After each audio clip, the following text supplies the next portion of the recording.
Hello friends, मेरा नाम है वैभव और आप लोग देख रहे हैं करियर मित्रा के यूट्यूब चैनल को। दोस्तों, भारत की राज्य व्यवस्था इसको हम कवर अप करेंगे एम लक्ष्मीकांत जी की जो ये बुक है उसके थ्रू। पहला जो यहाँ पर चैप्टर रहेगा वो रहेगा ऐतिहासिक पृष्ठभूमि, यानी कि जो हिस्टोरिकल बैकग्राउंड है, ठीक है, उसको देखेंगे। अब ये पार्ट जो है ये है आपका कॉन्स्टिट्यूशनल फ्रेमवर्क, क्योंकि कॉन्स्टिट्यूशन की अगर हम बात करें तो जो 200 सालों से ज़्यादा अंग्रेज़ों ने हम पर पूरा राज करा, तो उस पूरे ड्यूरेशन में जो भी घटनाएं घटी हैं उसका इम्पैक्ट हमारे कॉन्स्टिट्यूशन पे देखने को मिलता है, हमारे संविधान पे देखने को मिलता है।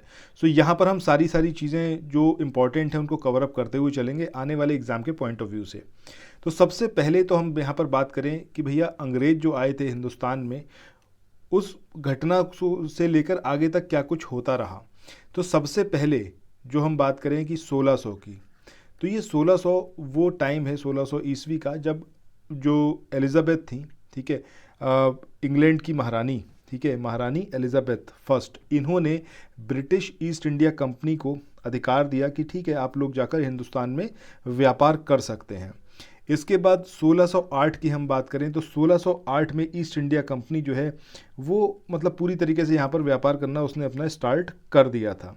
इसके बाद नेक्स्ट जो एक ईयर आता है वो है आपका 1765 का, ठीक है, 1765, ये बक्सर वाला वॉर है। उसके बाद जो है क्या हुआ कि बंगाल, बिहार और उड़ीसा, इन तीनों की दीवानी इनको मिल गई। अब तक जो पहले ये व्यापार कर रहे थे, अब इन्होंने क्या करना स्टार्ट कर दिया। पहले व्यापारी के रूप में आए थे, लेकिन 1765 की जब हम बात करेंगे तो 1765 से अब ये एडमिनिस्ट्रेशन में भी इनकी भूमिका होने लगी और धीरे धीरे इन्होंने अपना प्रभुत्व जमाना शुरू कर दिया।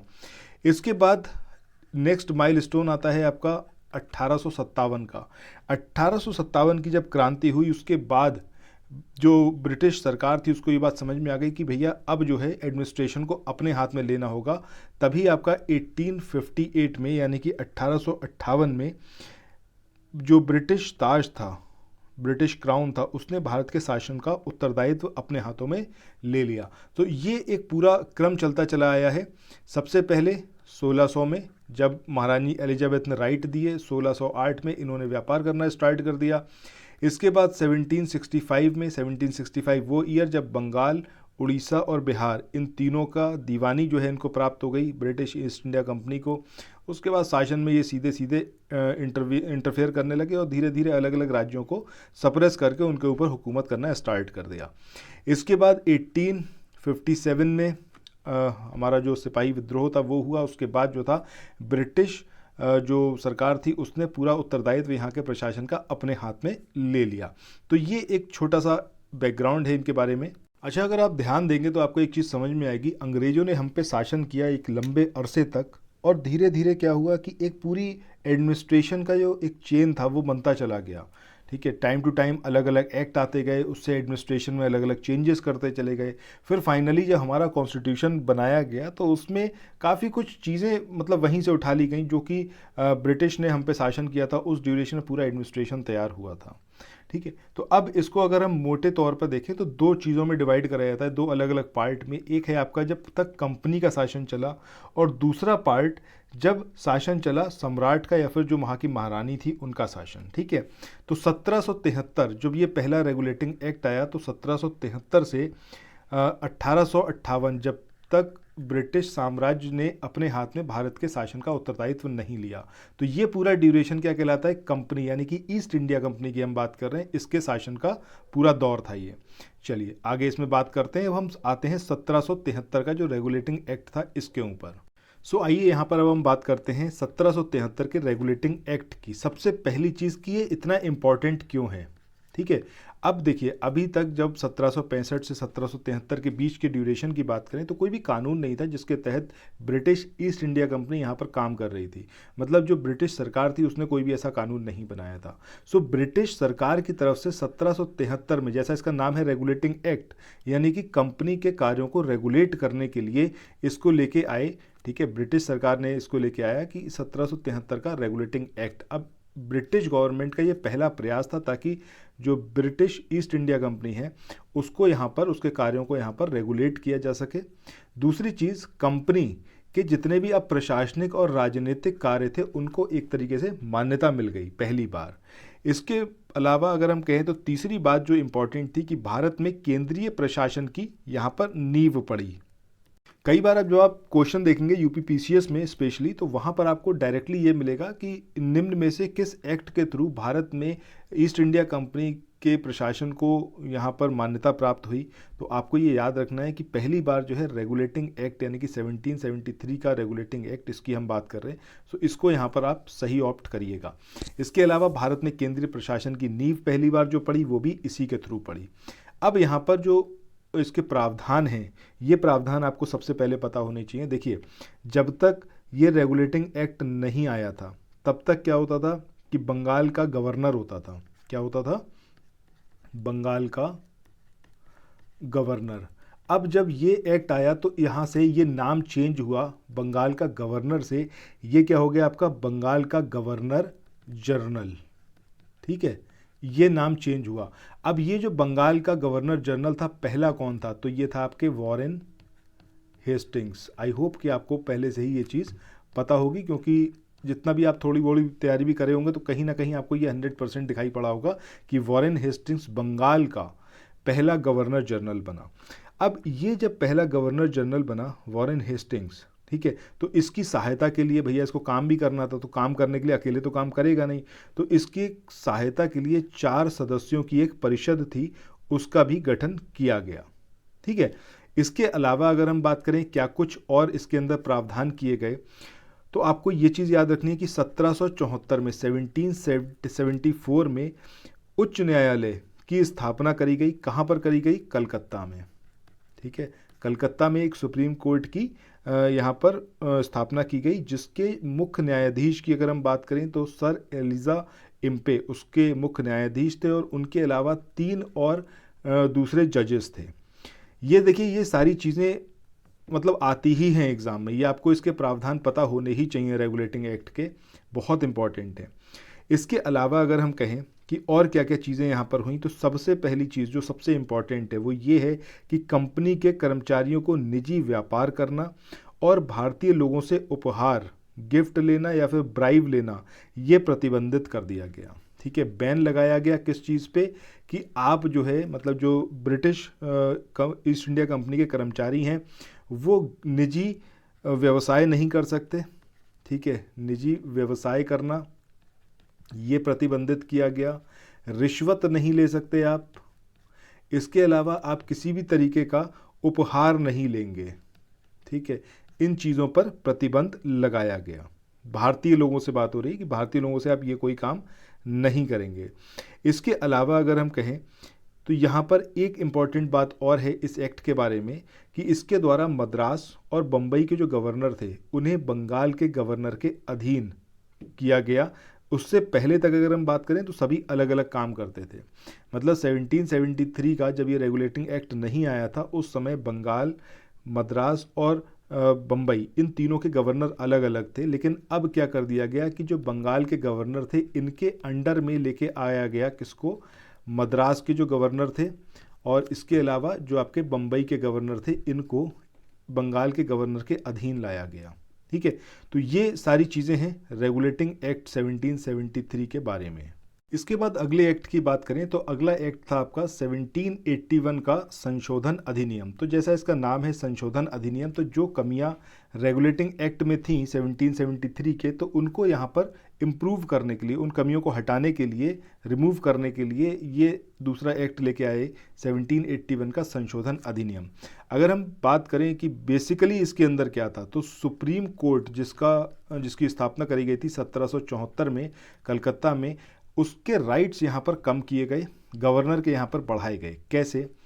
सबसे पहली चीज़ यहाँ पर ये करी गई कि ये जो कानून आया 1781 का संशोधन अधिनियम, इसमें गवर्नर जनरल और काउंसिल को सर्वोच्च न्यायालय के क्षेत्राधिकार से बाहर कर दिया गया।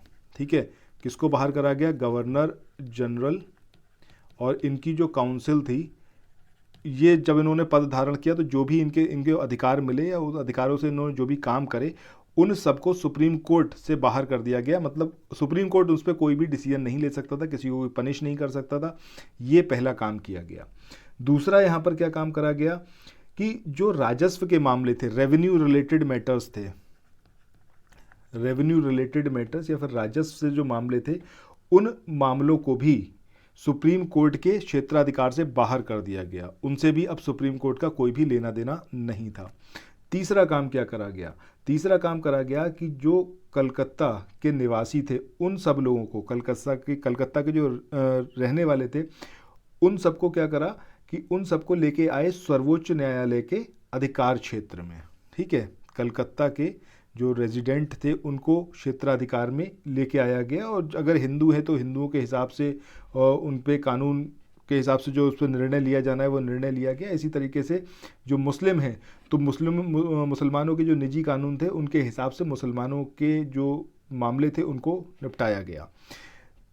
चौथी चीज़ जो यहाँ पर करी गई कि इसमें जो प्रांतीय न्यायालय थी, ठीक है, प्रांतीय न्यायालयों की appeal governor general in council के यहाँ दायर की गई, ना कि सर्वोच्च न्यायालय के यहाँ। ठीक है, तो सर्वोच्च न्यायालय का देखा जाए तो सीधे सीधे यहाँ पर क्षेत्राधिकार घटाया गया, और जो गवर्नर जनरल और इनकी काउंसिल थी इसके क्षेत्राधिकार को बढ़ाया गया 1781 के संशोधन अधिनियम में। इसके बाद नेक्स्ट हम मूव ऑन करते हैं। अगला जो यहाँ पर है वो है आपका 1784 का पिट्स इंडिया एक्ट। सो पिट्स इंडिया एक्ट की अगर हम बात करें तो रेगुलेटिंग एक्ट 1773 की जो कमियां थी इनको दूर करने के लिए पहले ये लेके आए 1781 का अधिनियम, और उसको एक्ट ऑफ सेटलमेंट के नाम से भी जानते हैं। ठीक है, उसके बाद एक और अधिनियम जो आया जिसको 1784 के अधिनियम के रूप में जानते हैं, और ये भी कहीं ना कहीं उसी चीज़ों को इम्प्रूव करने के लिए था, जो कमियां अभी रह गई थी उसको इम्प्रूव करने के लिए। तो इसमें क्या करा गया? इसमें सबसे जो इम्पोर्टेंट है, जो एग्जामिनेशन में पूछा जाता है, वो ये है कि बोर्ड ऑफ कंट्रोल, ठीक है, और जो बोर्ड ऑफ कंट्रोल था उसके नाम से एक नई बॉडी जो है उसका गठन किया गया। सो अभी जैसा हमने बात करा कि इसके अंदर क्या करा गया, एक बोर्ड ऑफ कंट्रोल बनाया गया इस एक्ट के थ्रू। अब ये बोर्ड ऑफ कंट्रोल, इसको कई सारे अधिकार दिए गए कि हिंदुस्तान में रहने वाले सभी नागरिक और जो सैन्य सरकार हैं, जो राजस्व गतिविधियां हैं, उन सबको ये सुपरवाइज कर सकता था और उन पर कंट्रोल कर सकता था। कंपनी जो थी ईस्ट इंडिया कंपनी, इसके राजनीतिक और जो कमर्शियल यानी कि वाणिज्यिक कार्य थे, इनको यहाँ पर सेपरेट किया गया। अभी इस एक्ट से पहले तक क्या था, सिर्फ जो कमर्शियल मैटर्स थे उनके सुपरविजन की अनुमति थी, लेकिन इसके बाद जब ये 1784 का पिट्स इंडिया एक्ट आया तो एक यहाँ पर बोर्ड ऑफ कंट्रोल बना, जिसको राइट दिया गया कि भाई अब ये जो है सारे मैटर्स को यहाँ पर देख सकता है, चाहे वो राजनीतिक हों चाहे वो वाणिज्यिक हों। तो हर तरीके से यहाँ पर कंट्रोल धीरे धीरे ईस्ट इंडिया कंपनी पर किया जा रहा था। सो अगला जो ये एक्ट आया, ये आया आपका 1786 का एक्ट। तो इसमें क्या करा गया, इसमें पहली चीज़ करी गई, जो लॉर्ड कॉर्नवालिस थे, लॉर्ड कॉर्नवालिस को बंगाल का गवर्नर जनरल नियुक्त किया गया। ये आपसे एग्जैक्टली पूछा भी जाता है कि कौन से ईयर से कौन से ईयर तक इनका टेन्योर रहा है, कब इनको जो था बंगाल का गवर्नर जनरल बनाया गया। तो 1786 आपको यहाँ पर याद रखना है।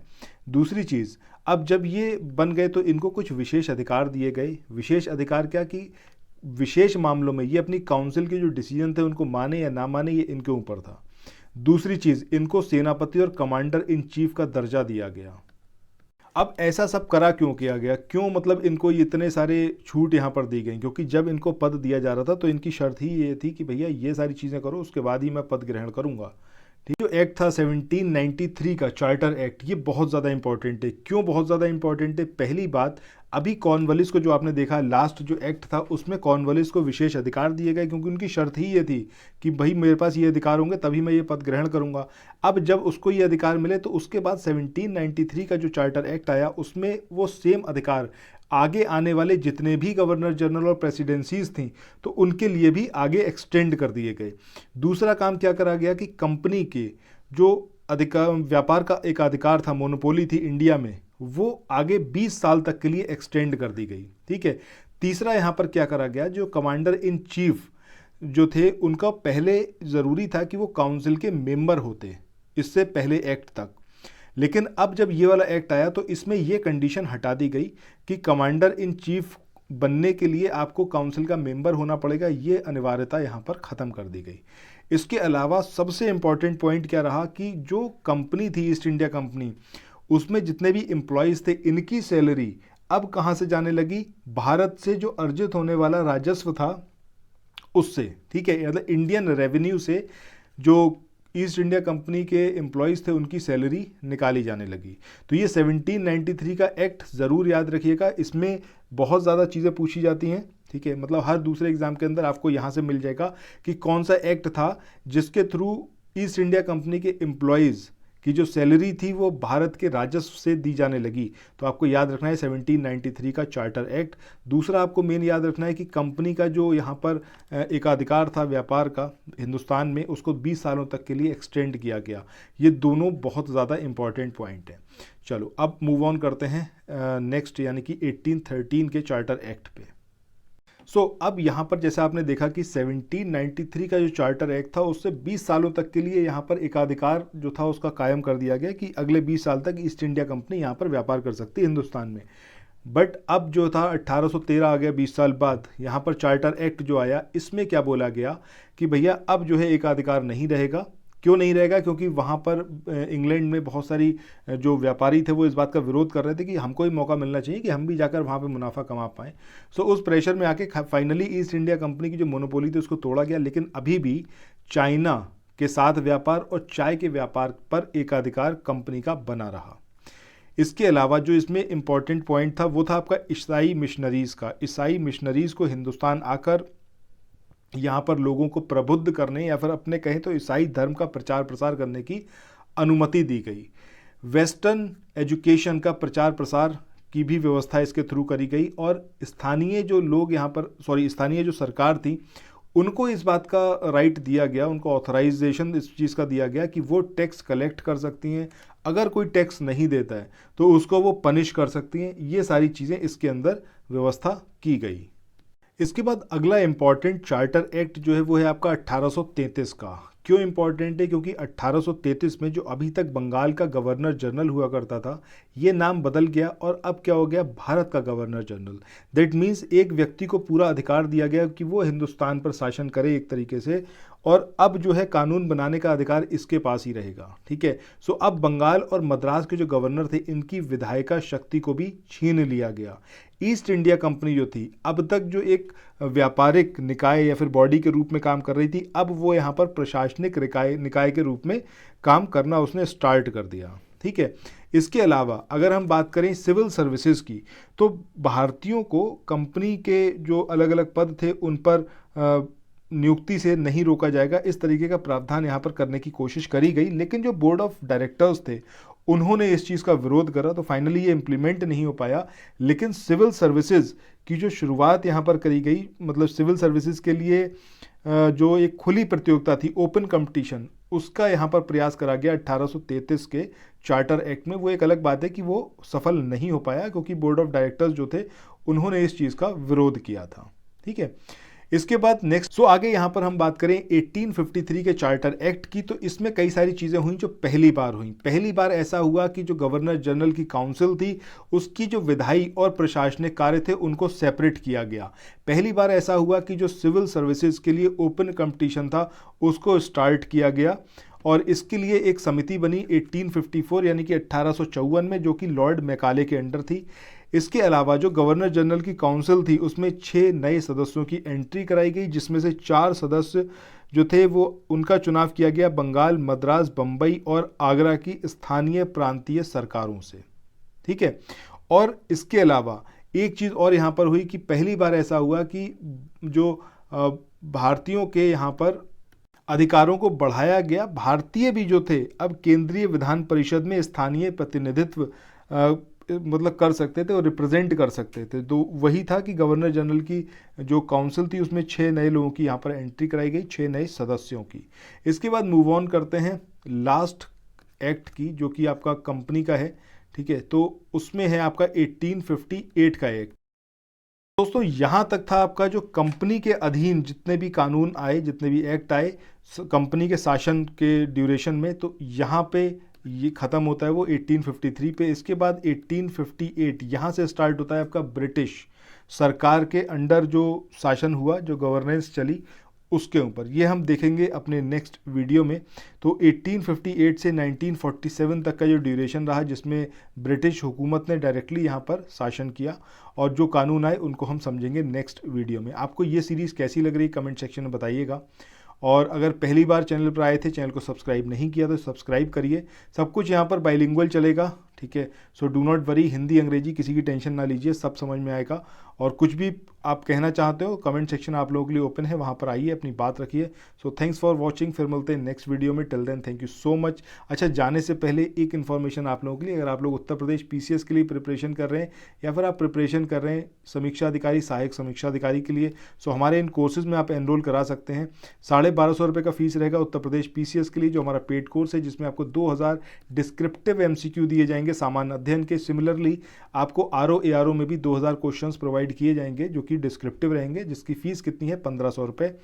इसके अलावा 2500 क्वेश्चन करंट अफेयर्स के आपको प्रोवाइड किए जाएंगे जो कि सिंगल ऑप्शन टाइप क्वेश्चंस होंगे, और वही आपके RO के पेपर में भी आपको प्रोवाइड किए जाएंगे। मतलब RO का पेपर जब भी होगा उससे 1.5 साल पहले तक का करंट अफेयर कवर अप किया जाएगा, ऐसे ही आपका PCS का पेपर से 1.5 साल पहले तक का करंट अफेयर कंप्लीट रहेगा हमारे 2500 क्वेश्चन में। सब्जेक्ट वाइज समरी नोट्स आपको प्रोवाइड किए जाएंगे, 10 फुल लेंथ टेस्ट आपको प्रोवाइड किए जाएंगे दोनों में ही। और जो RO की हम बात करें तो इसमें आपको 2000 हिंदी के क्वेश्चंस भी प्रोवाइड किए जाएंगे। सो इसके साथ ही अब ये इन्फॉर्मेशन आपको मैंने दे दी। अगर आप चाहें इसमें एनरोल करवाना तो आप सिंपली मुझे कॉल कर सकते हैं। ये जो नंबर आप अपनी स्क्रीन पर देख रहे हैं 9027281376, ठीक है, ये इस नंबर पर आप मुझे कॉन्टैक्ट कर सकते हैं व्हाट्सएप के थ्रू और इस कोर्स में एंट्री ले सकते हैं, ठीक है। नंबर एक बार फिर से मैं आपको दिखा दे रहा हूँ 9027281376। सो इसके साथ ही आज के इस वाले सेशन को यहाँ पर एंड करते हैं। नेक्स्ट वीडियो में हम लोग बात करेंगे जो ब्रिटिश सरकार के द्वारा डायरेक्टली यहाँ पर रूल किया गया उससे रिलेटेड आगे क्या क्या कानून थे उसके बारे में। Thank you so much.